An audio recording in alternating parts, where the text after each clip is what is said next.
Hi guys, Unabis doing here. So today we've gone intro of Woodtown Road level crossing in County Antrim. This crossing has LEDs. Keep crossing clear sign.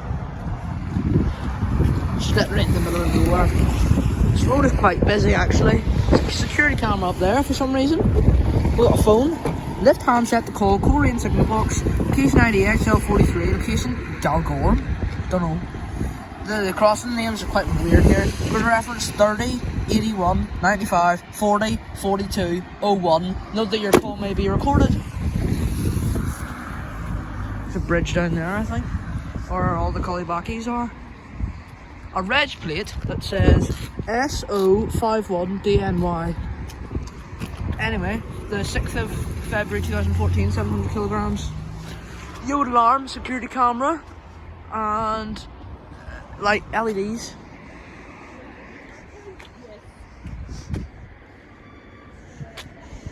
Cross the road.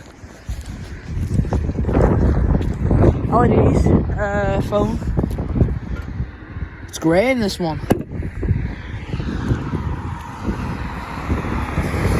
Crossing plan. This might be a trespass guide. There's the alarm up there. LEDs. This was made in June 2005. Barriers were made on the 6th of August 2014, 700 kilograms. Oh wait, no, yeah, 6th of August. SPX Railway Systems MK2. This crossing is on the line goes straight towards Street in Londonderry, all the way towards Great Victoria Street, that way towards Londonderry on Portrush.